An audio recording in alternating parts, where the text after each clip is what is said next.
그럼 우리 주신 하나님의 말씀은 창세기 47장 27절로 31절 말씀, 창세기 47장 27절로 31절 말씀, 구약성경 77면에 있는 말씀이 되겠습니다.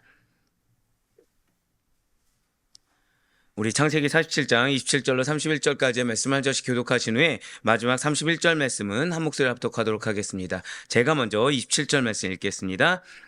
이스라엘 족속이 애굽 고센 땅에 거주하며 거기서 생업을 얻어 생육하고 번성하였더라. 야곱이 애굽 땅에 17년을 거주하였으니 그의 나이가 147세라. 이스라엘이 죽을 날이 가까움에 그의 아들 요셉을 불러 그에게 이르되 이제 내가 내게 은혜를 입었거든 청하노니 내 손을 내 허벅지 아래에 놓고 인애와 성실함으로 내게 행하여 애굽에 나를 장사하지 아니하도록 하라. 내가 조상들과 함께 눕거든 너는 나를 애굽에서 메어나가 조상의 묘지에 장사하라. 요셉이 이르되 내가 아버지의 말씀대로 행하리이다. 함께요. 야곱이 또 이르되 내게 맹세하라 하매 그가 맹세하니 이스라엘이 침상머리에서 하나님께 경배하니라. 아멘. 할렐루야.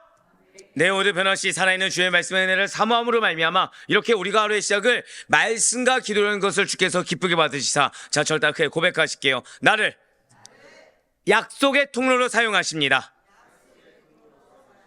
네, 그렇습니다. 우리를 약속의 통로로 하나님의 약속을 성취하는 그 은혜의 통로, 축복의 통로로 사용하신다라는 말씀을 믿는 믿음으로 말미암아 새벽 기도에 함께 하시는 우리 모든 성도님들을 주님으로 환영하고 축복합니다. 이 새벽에 우리 창세기 그 가운데서도 창세기 37장부터 50장까지 기록된 요셉의 행적을 통해서 은혜 받는 귀한 시간을 가지고 있습니다. 어제도 말씀드렸던 것처럼 이제 다음 주면 우리가 이제 창세기가 이제 마무리가 되는데요. 그 가운데 지금은 이스라엘 민족의 3대 족장인 야곱의 임종을 전후로 한 그 예언과 유언 장례 내용이 바로 오늘부터 시작되는 창세기 47장 27절부터 50장 14절까지가 기록되어 있다는 거예요.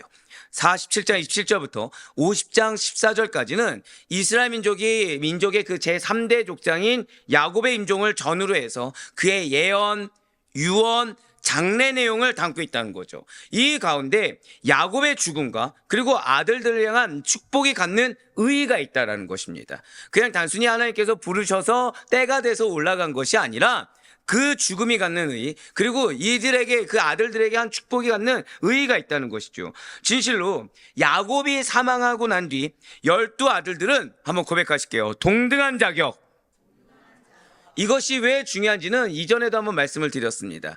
이전에는 언약이 누구에게나 다 성취되게 준 것이 아니었죠. 한 명에게만 계승되게 돼 있었습니다. 근데 이제는 약속이 어떻게 됐다고요? 고백하시겠습니다. 약속의 확산.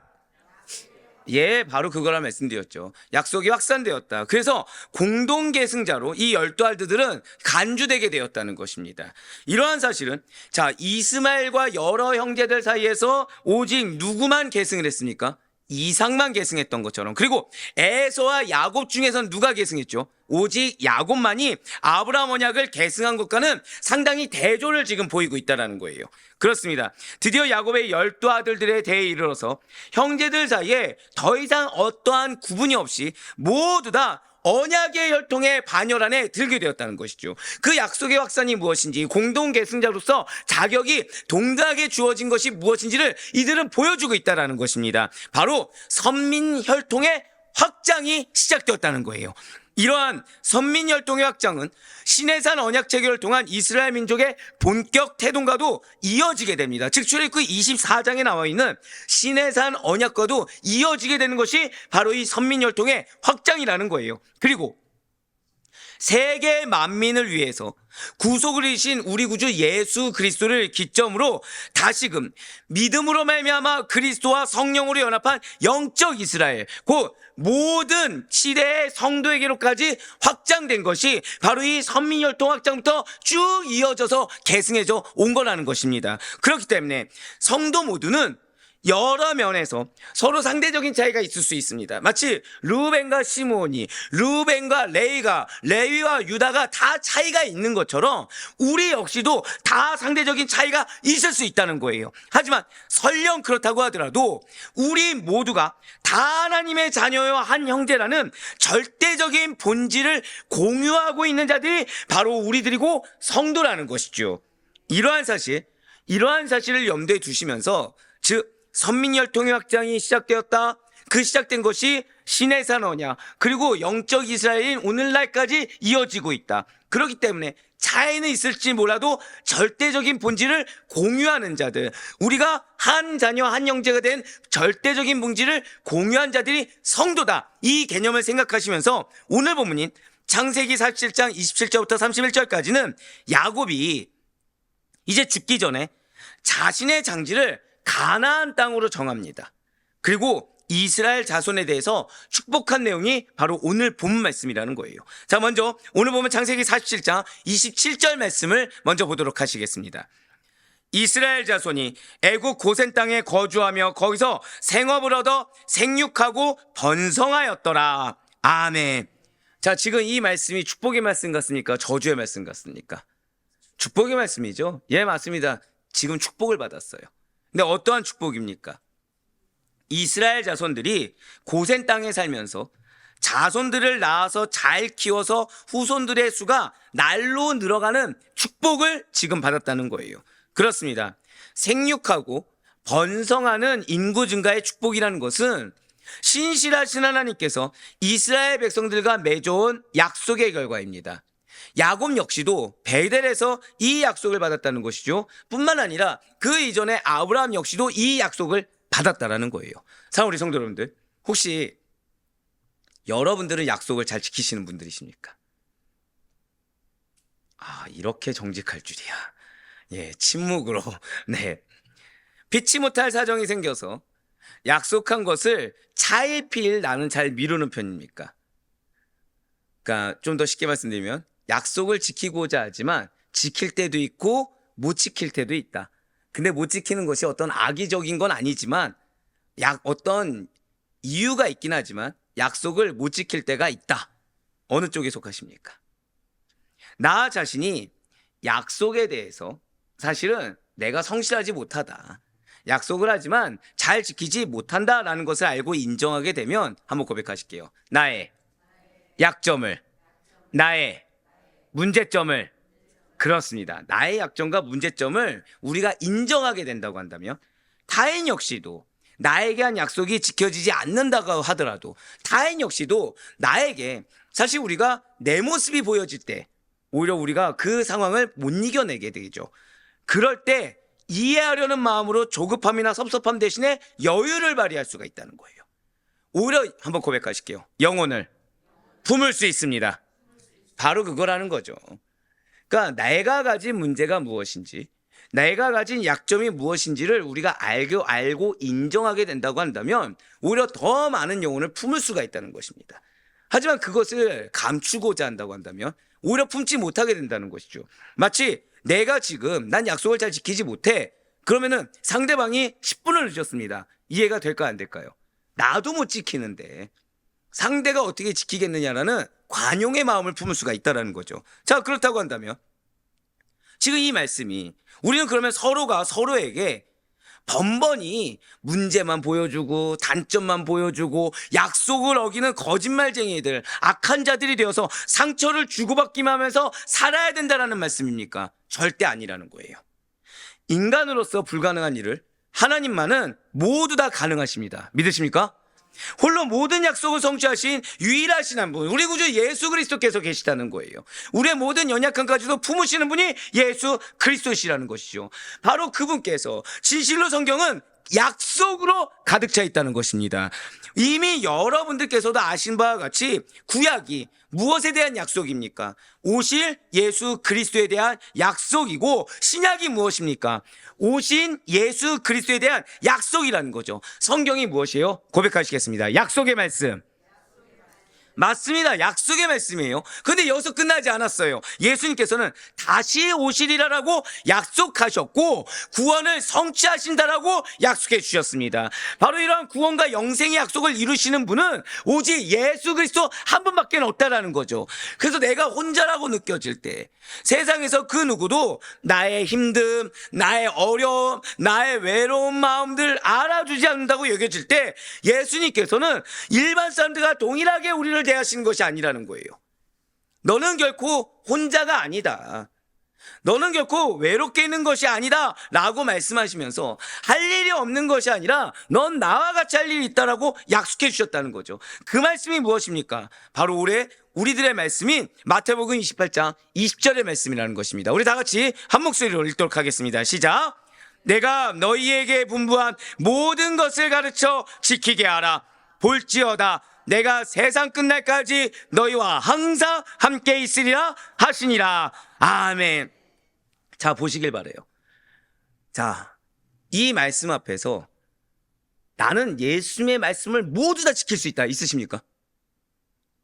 없습니다. 사실 없죠. 근데 지금 말씀이 뭐라고 하고 있어요? 분부한 모든 것을 가르쳐 지키게 하라. 지금 불가능한 걸 주신 것입니까? 아니라는 거예요. 아니라는 거예요. 앞서도 말씀드렸습니다. 나의 문제점이 무엇인지, 지금 나의 죄가 무엇인지, 잘못이 무엇인지, 약점이 무엇인지를 인정하는 자들은 더 많은 영혼을 품을 수 있다고 했어요. 왜일까요? 내가 품는 것입니까? 아니요. 그리스도의 마음으로 품게 되는 거죠. 그래서 주님께서 가르쳐 주신 것만 하게 되는 겁니다. 내 말이 나옵니까? 말씀이 나옵니까? 말씀이 나올 수밖에 없는 거예요.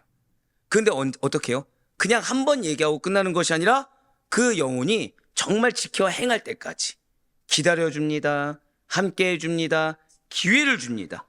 왜요? 주님이 항상 함께 하시기 때문에.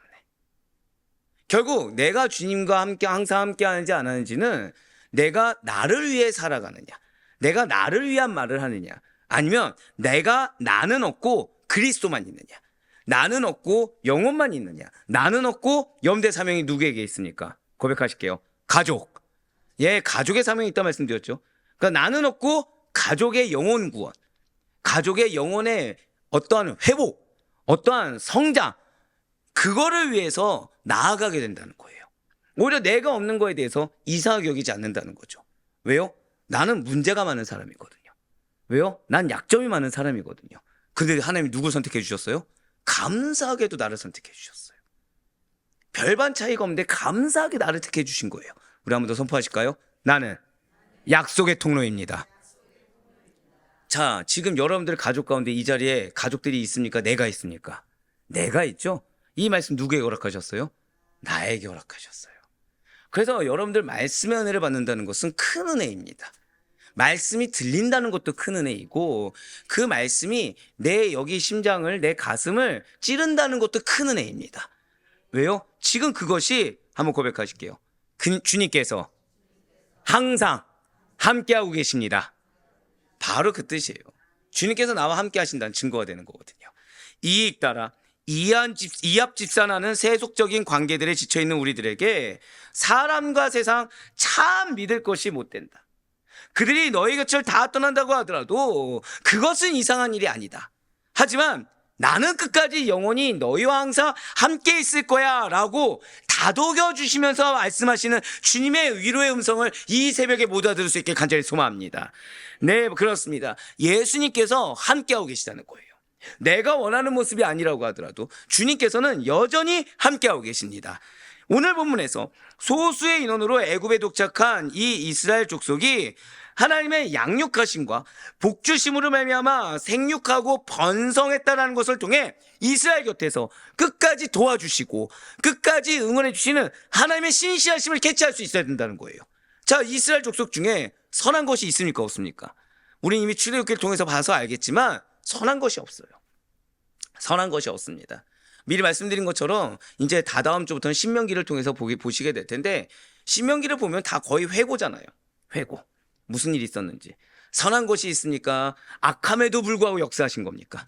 그거예요. 악함에도 불구하고 역사한 거예요. 악함에도 불구하고. 하나님 왜 악함에도 불구하고 역사하시죠? 약속하셨기 때문에. 우리에게 왜 약속하셨습니까? 선하기 때문에 아니요. 자격이 되기 때문에 아니요. 그냥 하나님이 신실하셔서 약속해 주신 겁니다. 감사하게 날 택해 주신 거예요. 그거를 우리는 캐치할 수 있어야 된다는 것입니다. 자, 야곱, 여러분 야곱하면 뭐가 생각나시죠? 감사합니다. 뭐 그것만 해도 이 창세기를 다 했다고 말하면 안 되고 좀 뿌듯하긴 하네요. 이게 뿌듯해야 하면 안 되는데 지금 업앤다운이죠. 그러면 야곱의 모습을 봤을 때, 자, 여러분 한번 생각해 보세요. 감정적으로 업앤다운인 사람하고 무슨 일을 도모하시겠습니까? 아, 누구시죠? 제일 정직한 반응이네요. 감정적으로 업앤다운 하는 거예요. 막 어쩔 땐 신앙적인 모습이었다가, 어쩔 땐 이기적인 모습이었다가, 어쩔 때는 믿음이 정말 좋았다가, 어쩔 때는 막 감정적인 모습이었다가 무슨 일을 하겠습니까?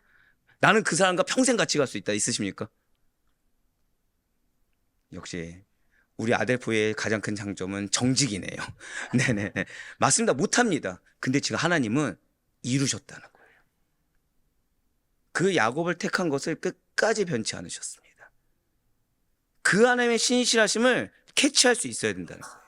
과거 이스라엘 족장들과 약속하신 것을 다 이루신 하나님, 주셨는데도 불구하고 주신 자가 자격이 안 된데도 불구하고 다 이루신 하나님, 세상과 사람들은 다 변해도 절대로 변치 않으신 하나님, 바로 그분께서 이 시간 함께하고 있는 여러분들에게도 동일하게 약속을 주셨습니다. 이것이 우리에게 어떠한 소망을 주는 것입니까?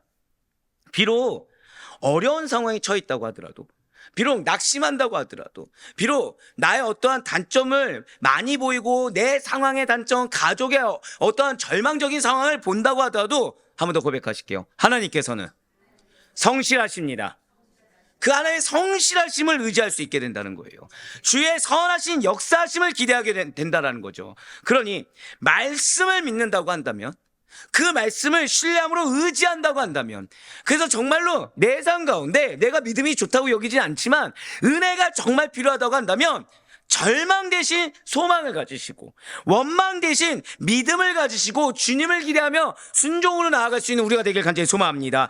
바로 그럴 때 하나님께서는 우리들의 생각지도 못했던 그 방법을 통해서 우리들에게 신이 하신 약속을 이루어주신다는 거예요. 분명히 그래서 사무엘이 이렇게 고백하고 있지 않습니까? 사무엘상 15장 29절의 말씀을 보시길 바라요.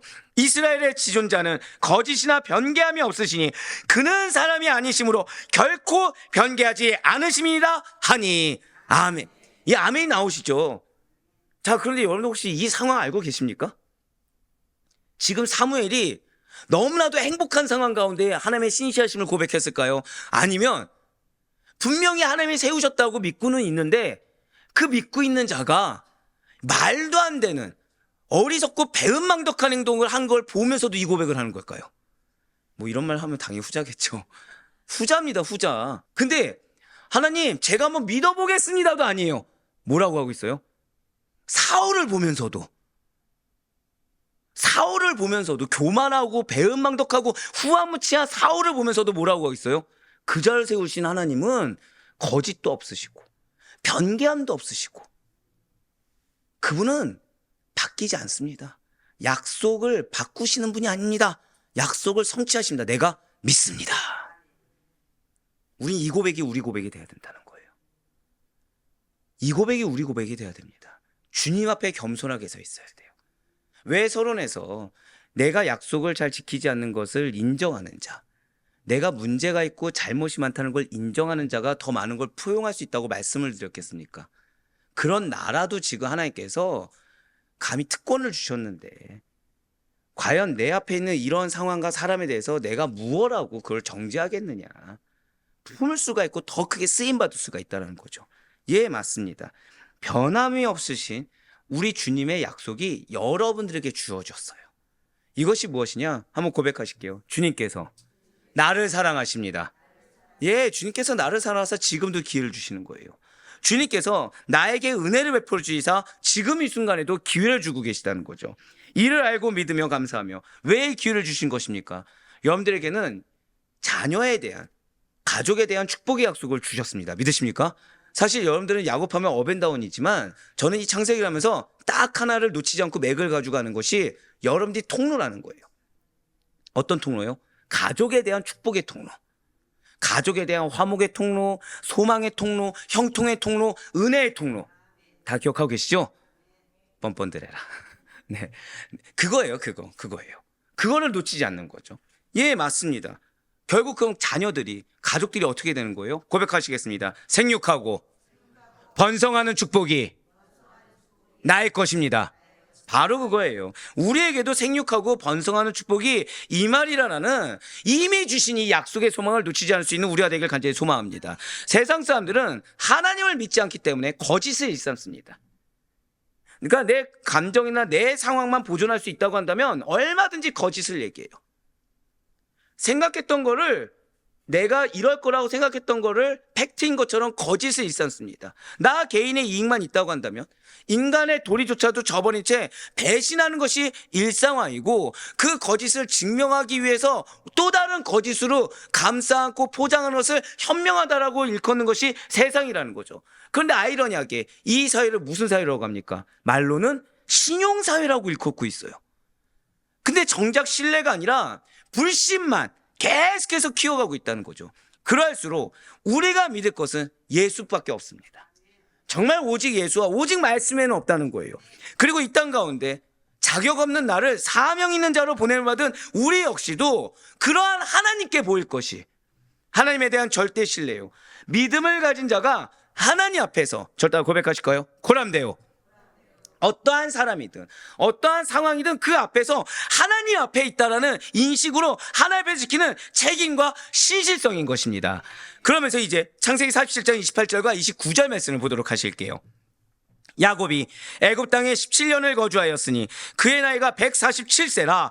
이스라엘이 죽을 날이 가까우매 그의 아들 요셉을 불러 그에게 이르되 이제 내가 내게 은혜를 입었거든 청하노니 내 손을 내 허벅지 아래에 놓고 인애와 성실함으로 내게 행하여 애굽에 나를 장사하지 아니하도록 하라. 아멘. 사실 지금 이 죽음에 대해서는 더 길게 하고 싶을 정도예요. 더 길게 하고 싶을 정도인데 일단 주어진 시간들이 있기 때문에 축약해서 말씀드리면, 사실 지금 야곱은 역시나 또 어마어마한 믿음의 고백을 지금 하고 있는 겁니다.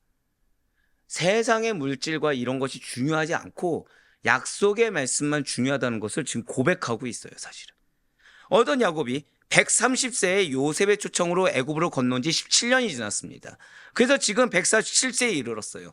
나그네 길이었던 야곱은 가나안에서 77년, 밧단아람에서 20년, 다시 가나안에서 33년, 그리고 애굽에서의 17년을 보낸 후에 나그네로서의 자신의 삶이 끝나고 있음을 알아차렸습니다. 그렇습니다. 지금 야곱은 자신의 죽음을 예감하고 있어요. 무언가를 더 소유하기 위해서 끊임없이 달려왔던 그입니다. 그러한 길에서 수많은 실수와 수많은 오점을 남긴 그였던 것이 맞아요. 그런데 고백하실게요. 죽음을 캐치하고 있습니다. 여러분들, 이게 진짜 중요해요. 이게 정말 중요합니다. 자, 내가 죽을 때를 캐치하라는 것일까요? 아니요. 고백하실까요? 영적 죽음. 내가 영적으로 지금 하나님 앞에 서는 때가 왔다. 또는 내가 영적으로 좋지 않다. 내가 지금 무언가 하나님이 나에게 말씀하신다. 이거를 캐치하는 영적 센스가 있어야 됩니다. 그렇다고 한다면 오늘 야곱 같은 모습을 보일 수가 있다는 거예요. 최소한 지금 하나님이 나에게 뭔가 말씀하신다. 지금 내가 영적으로 지금 거의 죽은 상태랑 동일하다. 지금 내가 굉장히 위험한 상태다. 또는 내가 지금 은혜 받는 기회의 상태다. 이런 영적 센스가 있어서 캐치를 해야, 그래야 지금 야곱 같은, 고백하실게요, 믿음의 반응을 보일 수가 있다는 거예요. 예, 맞습니다. 지금 야곱은 내가 하나님을 만날 날이 다가옴을 캐치했습니다. 하나님께서 그래서 자신에게 명하신 바를 이루기 위해 자녀를 불러 유언을 남기게 되었다는 거예요. 자, 제가 방금 천천히 뭐라 말씀드렸죠? 하나님을 만날 때가 되니까 지금 뭐라고 했습니까? 하나님께서 나에게 명한 바. 지금 첫 번째가 무엇이죠? 사명이었어요. 제일 먼저 만날 때가 되니까 하고자 하는 것이 사명이었습니다. 그것이 무엇입니까? 자신을 가나안 땅에 묻어달라는 것이었습니다. 계속해서 창세기 47장 30절 말씀 보도록 하실게요. 내가 조상들과 함께 눕거든 너는 나를 애굽에서 메어다가 조상의 묘지에 장사하라. 요셉이 이르되 내가 아버지의 말씀대로 행하리라. 아멘. 자, 지금 야곱은 법적 장자인 요셉에게 반드시 자신의 시신을 참고로 원어로 보면은 절대성을 띠고 있습니다. 절대적으로 그렇게 해야 된다는 거예요. 반드시 자신의 시신을 가나안 땅에 묻어줄 것을 사전에 미리 맹세까지 시켰습니다. 그런데 그런 야곱이 지금 자신의 죽음을 무엇이라고 하고 있습니까? 자신의 죽음을 지금 굉장히 담백하게 표현하고 있다는 거예요. 지금 야곱은 자신의 죽음을 요셉에게 담담하게 얘기합니다. 어떻게 해요? 붉은색 표현된 부분을 보시길 바래요. 내가 조상들과 함께 눕거든 이라고 나와 있어요. 지금 이 말씀은 야곱이 지금 죽음이라는 것을 단지 자신의 조상들과 함께 눕는 것으로 받아들이고 있음을 보여주고 있다는 거예요. 그렇습니다. 지금 야곱은 죽음을 두려운 것으로, 무서운 것으로 인식하지 않고 있어요. 자, 여러분들 약복강 기억하십니까 혹시? 약복강에서 야곱이 두려워했습니까? 담대했습니까? 두려워했죠. 우리가 잊지 말아야 될 것은 야곱은 사냥을 즐기던 자가 아닙니다. 그냥 천막 안에서 책을 보던 자예요. 유약한 자예요. 자, 그러면 인간에게서 가장 두려운 상황이 무엇이죠? 사람 상대하는 겁니까? 죽음을 상대하는 겁니까? 죽음이죠. 그런데 지금 그 앞에서 이전에 보였던 두렵고 연약하고 유약했던 모습이 아무것도 없다는 거예요. 그냥 조상들이 걸어간 길을 그대로 가는 것에 불과하기 때문에 이렇게 덤덤하게 차분하게 말한다는 거죠. 바로 이것입니다. 진실로 하나님을 믿는 자에게 있어서 죽음이라는 것은 끝이 아니라 또 다른 삶의 시작입니다. 그렇기 때문에 성도에게 있어서 이 세상의 삶은 이처럼 앞으로 나에게 다가올 내세를 성실하게 준비하는 삶이 되어야 된다는 것이죠. 우리가 이 땅의 삶 가운데 매일 때가 있어요. 우리가 이 땅의 삶 가운데 어떤 사람의 평가, 물질의 유무, 자녀들의 잘됨, 이거에 그러니까 인간적이고 세상 것에 매일 때가 있습니다. 그것이 사실 무엇이냐? 죽음을 두려워하고 있다는 증거입니다. 오히려 죽음을 두려워하지 않는 자는 이 땅의 삶 가운데 일일비하지 않는다는 거예요. 지금 사람의 평가, 세상의 평가가 중요하지 않고 지금 이 순간 누구의 평가가 중요하죠? 하나님의 평가가 중요해진다는 것입니다.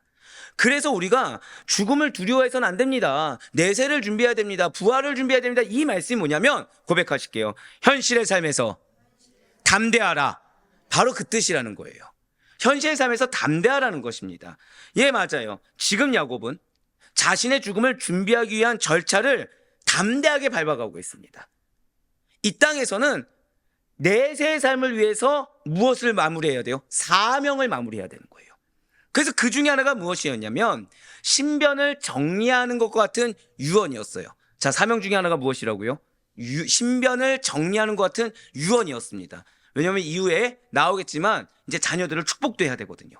자, 그런데 지금 이 모습이 얼마나 대단합니까? 유언이 무엇이었죠? 다른 게 안 나왔어요. 유언이 뭐였습니까? 야, 요셉아, 나 이제 죽는다. 어떡하냐? 나 죽으면 어떡하냐? 나 곧 죽을 것 같아. 죽기 전에 이 땅에서 야, 내가 겨우 저 가나안 척박한 땅에서 이제 애굽이 부유한 곳에 왔는데 애굽에서 좀 못하고 못 누린 거 다 누려봐야 되지 않겠냐? 먹을 것 좀 가져와 봐라. 좀 부귀영화 좀 누려보자. 그러니 또 나 죽으면 너희 못 보니까 나 죽기 전에 좀 많이 봐둬라. 야, 더 자주 봐야 된다. 이제 못 볼 텐데 나 죽은 다음에 후회하지 말고 효도 좀 해라. 사랑과 위로말을 더 해줘라. 이런 얘기했습니까? 아니에요. 지금 방금 말씀드렸던 것처럼 인간적이고도 자기 중심적인 생각으로 죽음을 준비하고 맞이하는 야곱이 아니었다는 것이죠. 분명히 이전의 모습만 해도 불안해서 사람 뒤에 숨으려고 했고 무언가 보험을 들어놓으려고 했고 누군가 알아주길 바랬던 야곱이었어요. 근데 지금은 그런 것이 하나도 없습니다. 요셉한테 매이지도 않습니다. 자녀들과 땅에 매이지도 않습니다. 지금 뭐만 말하고 있다고요? 고백하실게요. 가나안 땅에 장사하라. 예, 이게 다예요. 지금 야곱은 다른 어떤 것이 아니라 죽기 전까지도 하나님께서 하라고 하신 일, 바로 자녀들에게 유언을 남기는 일을 매우 성실하게 감당하고 있다는 거죠. 그 유언은 뭐예요? 가나안을 기억하게 하는 거였어요. 여기서 우리는 지금 야곱이 노년에 이르러서 더욱더 밝아진 영안으로 방금 뭐라 말씀드렸습니까? 노년에 이르렀는데 오히려 뭐가 밝아졌다고요? 영안이. 제가 그러니까 저는 다 청년의 때라고 생각합니다. 네, 다 일단 기본 청년의 때이십니다. 하지만 육신의 나이가 육신의 나이가 쇠약해질 수가 있으시잖아요. 그런데 반드시 놓치지 않는 기도 중에 하나가 바로 이거예요. 영적인 눈은 항상 밝게. 영적인 눈은 항상 밝게 해달라고 기도합니다. 왜냐하면 저는 그렇게 생각하고 있어요. 아데포이 교회의 모토기도 하지만 신구조화가 이루어져야 됩니다. 많은 교회가 은퇴하시면 사실은 그동안의 신앙생활이 너무나도 허탈해질 정도로 자리가 없으십니다. 근데 저는 그걸 원치 않아요. 그걸 원치 않습니다. 오히려 주님을 만날 날이 다가오시면 다가오실수록 이 야곱처럼 더욱더 밝아진 영화는 오히려 우리 어르신들에게, 우리 믿음의 선배들에게 허락되어진다는 거죠. 이쪽에서 아멘이 안 나온 것 같은데 여러분들 반드시 이걸 두고 기도하셔야 돼요. 여러분들의 부모님뿐만 아니라 배우자를 위해서도 이렇게 기도하셔야 되고, 하다못해 내 자녀를 위해서도 기도하셔야 됩니다. 즉 내가 육신이 연약해지더라도, 육신이 피곤하고 괴로울지언정 우리가 무엇은 밝을 수 있는 거예요? 한 번 더 고백하실게요. 영안, 영적인 눈은 밝아질 수 있는 거예요. 예, 맞습니다. 지금 야곱이 노년에 이르러서 지금 오히려 주님을 만나기 전입니다. 몸이 육신이 쇠해졌어요. 그런데 영안은 더욱더 밝아져서 하나님의 언약의 계승자요, 한 시대의 족장으로서의 권위를 가지고, 자, 제가 방금 또 뭐라고 했죠? 고백하실게요. 영안에는 권위가 있습니다. 이거예요, 이거. 제가 세상 분들 얘기 중에 이런 얘기를 들은 적이 있습니다. 유산 상속은 언제 해야 돼요? 예, 딱 이렇게 바로 자연스럽게 나오는 거죠. 자, 유산 상속 왜 죽기 전에 하죠? 예, 왜 끝까지 갖고 있어야 되죠? 예, 여러분들이 지금 생각하는 그거죠. 지금 예, 자식들에게 어떻게 해요? 네, 그 이상 말하지 않겠습니다. 근데 권위는 하나님께서 주십니다. 근데 어디에 있다고요? 영적인 눈이에요. 영적인 눈입니다. 기도하셔야 돼요. 말씀 가운데 깨어 계셔야 됩니다. 그러기 위해서 뭐가 필요하다고요? 나의 실존을 볼 수 있어야 돼요. 나의 실존을 인정하고 예수를 채우셔야 됩니다. 그래야 우리에게 정말 권위가 있는 거예요. 자, 이전에 자녀들의 행동을 봤을 때 야곱이 권위가 있었던 것 같습니까? 없었던 것 같습니까? 예, 맞아요. 근데 지금 보세요. 노년에 이르러서 더욱더 밝아진 영안으로 말미암아 하나님의 언약의 계승자요, 한 시대의 족장으로서의 권위를 가지고 자녀들과, 그리고 이제 오고 올 세대 이스라엘 후손들에게 예언을 남기는 모습에 우리가 주목을 할 수 있어야 된다는 것입니다. 사실 본래 야곱은 그 누구도 못지않게 세속적이고 굉장히 육적인 사람이었습니다. 그러나 이제는 아니었다는 거예요. 아이러니하게 육신이 쇠해졌을 때 오히려 그런 모습을 탈피하고 있다는 거죠. 수많은 인생의 역경을 통한 숱한 체험을 통해서 야곱의 심령은 하나님 앞에서 깨어지고 새로워져 갔습니다. 고백하실게요. 깨진 자리가 새로워지게 됩니다. 그래서 하나님께 질책받는 것을 두려워해서는 안 돼요. 오히려 질책이 기회입니다. 질책을 듣고서 모른 척하는 게 오히려 두려워야 되는 거예요. 하나님께서 왜 우리를 깨려고 하시겠습니까? 새롭게 하기 위해서. 하나님께서 우리를 왜 깨시겠습니까? 당신께서 부어주시는 은혜를 받게 합당한 그릇으로 새롭게 만들기 위해서. 할렐루야. 예, 맞아요. 그래서 비록 야곱의 육체는 더 이상 쇠할 데가 없다고 말할 정도로 쇠약해졌지만 그 영혼은 하나님과의 깊이 있는 친밀한 교제 가운데서 더 밝아진 영안으로 날로 강건해져 갔습니다. 이것이 여러분들에게 간절히 소망합니다. 우리의 마찬가지라는 거예요. 오늘 본문의 야곱처럼 인생의 연륜이 쌓이면 쌓일수록, 주님을 만날 날이 다가오면 다가올수록 더 밝아진 영안이 우리의 믿음의 모든 선배님들에게 간절히 소망합니다. 고백하실게요. 나는 영혼의 노익장을 과시하겠습니다. 바로 그거예요. 바로 그거. 영혼의 노익장을 과시하셔야 됩니다. 인간의 고집이 아니라, 육적인 어떤 아집이 아니라 영혼의 노익장, 즉 믿음으로 말미암아 하나님께서 부여하신 권위가 우리 모두의 것이 되길 바라요. 그래서 사도 바울이 이렇게 고백하고 있는 것입니다. 고린도서 4장 16절의 말씀입니다. 그러므로 우리가 낙심하지 아니하노니 우리의 겉사람은 낡아지나 우리의 속사람은 날로 새로워지도다. 왜 하필 날로 새로워지더라고 했을까요? 주님 만나는 그 순간까지, 내일 주님 만나도 오늘 새로워질 수 있습니까? 없습니까? 오늘 새로워질 수 있다는 거예요. 내일이 새로워질 수 있다는 것입니다. 이렇게 날로 새로워진다는 것을 아는 자들은 자신의 육신의 연약함, 환경의 연약함을 보고 절망하거나 어려워하거나 실족하지 않습니다. 주름진 육체의 장막에 집중하는 대신에 나의 내면이 나날이 새롭게 변화되고 나날이 성장하고 성숙하고 있음을 보면서 즐거워할 줄 아는 자들이 된다는 거예요. 지금 야곱을 보시길 바랍니다.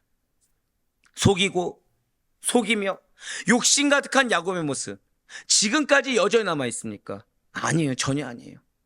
지금 야곱은 나그네로서의 삶을 잘 정리하는 유연한 태도, 하지만 담대한 태도를 우리들에게 보여주고 있어요. 삶에 집착하고 욕심을 내려놓지 못한 어리석은 세상 사람들과는 매우 다른 모습을 지금 야곱은 증거해주고 있습니다. 그렇습니다. 지금 야곱은 죽음을 목전에 두고서 세상 사람들의 연약하고 악함을 당연하게 보이고 있지 않습니다. 자신을 가나안 땅에 묻어달라. 굉장히 심플하면서도 굉장히 명확한 유언을 통해서 자녀들에게 이스라엘 사람들이 영원히 거할 땅은 오직 가나안뿐이야. 이 이방 땅, 애굽 땅, 고센 땅에 미혹돼서 취해서 너의 사명을 잊지 마라는 사실을 온몸으로 증언하고 있다는 거죠. 무엇을 가지고요? 한 번 더 고백하실게요. 권위를 가지고. 여러분들의 자녀가 신앙으로 거듭나길 원하십니까? 여러분들의 자녀가 신앙으로 성장하거나 정말 믿음으로 온전히 회복되길 원하십니까? 영적 권위로 회복하셔야 돼요.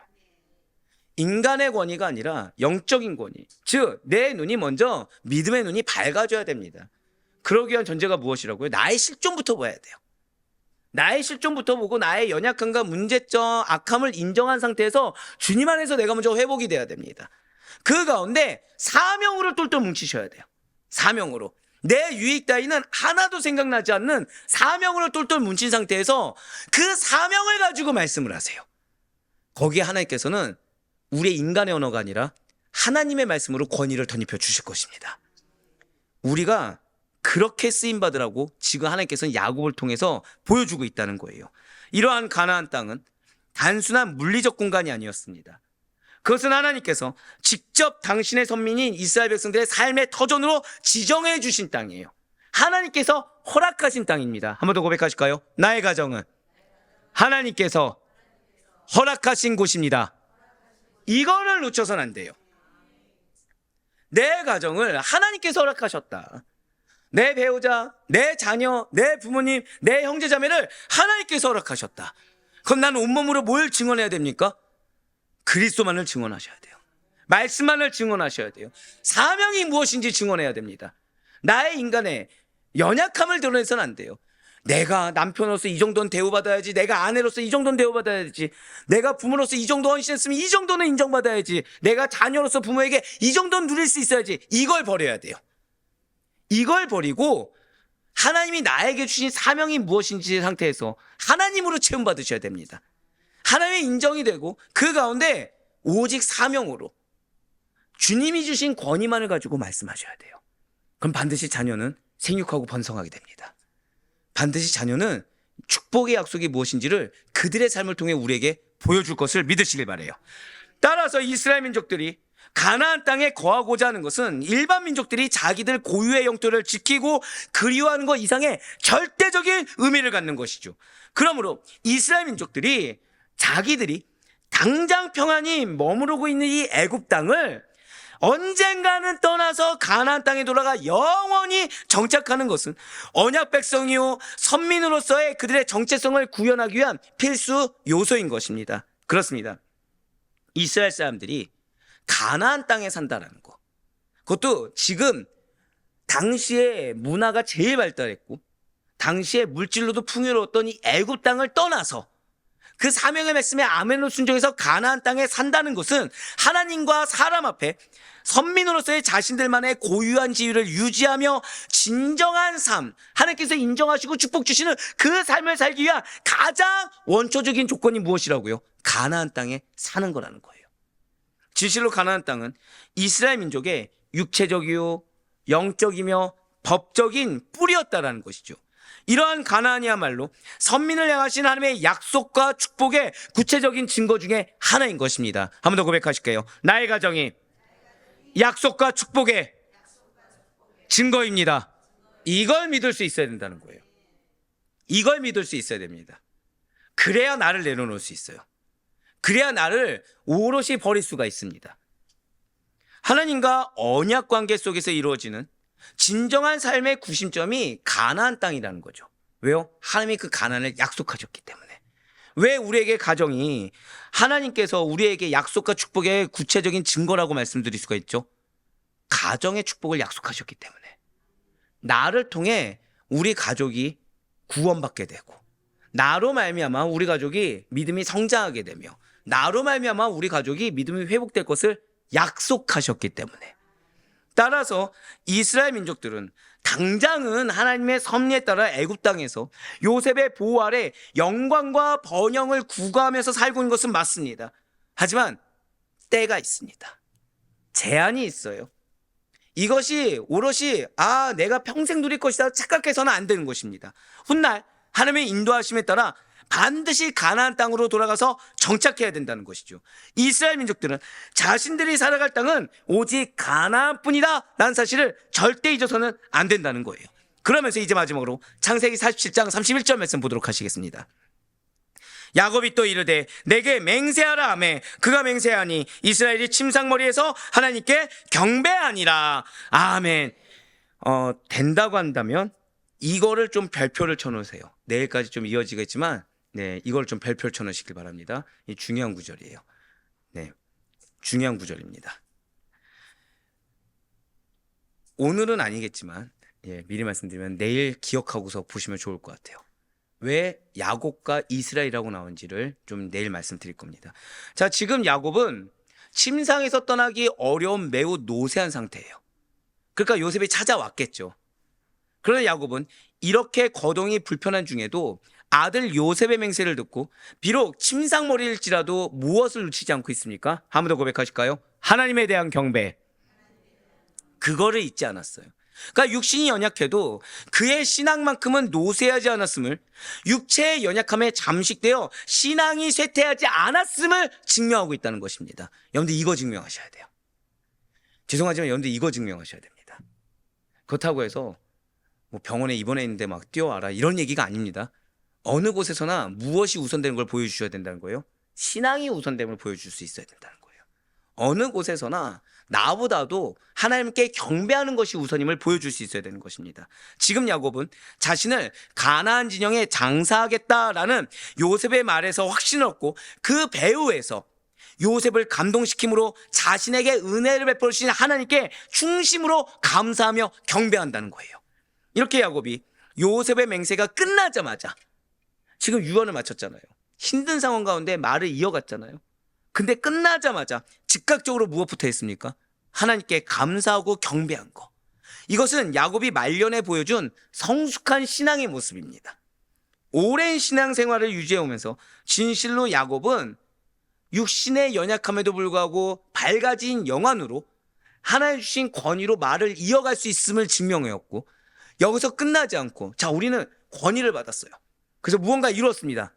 감사합니까? 안 감사합니까? 그 즉시로 경배하십니까? 즉시로 해서 우리는 약간 좀 머뭇거리게 되죠. 근데 그걸 보여준 거예요. 앞서 말씀드렸죠.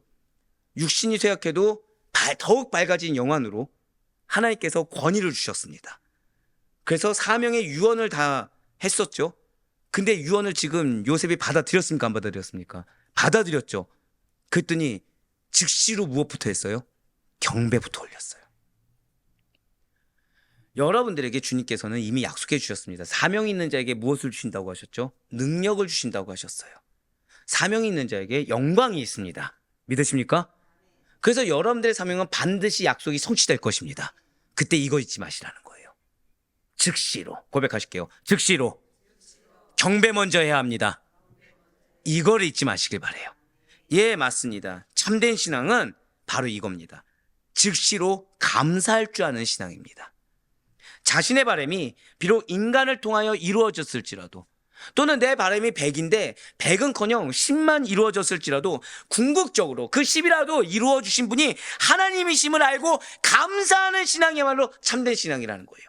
왜 90을 더 안 해줍니까? 라고 하면서 하나님께 항변하는 신앙이 아니라, 마치 누구처럼요? 주일날 베드로처럼 항변하는 신앙이 아니라 10이라도 내가 기도가 지금 10이었는데 하나 응답해서 나머지고 어떻게 됐습니까?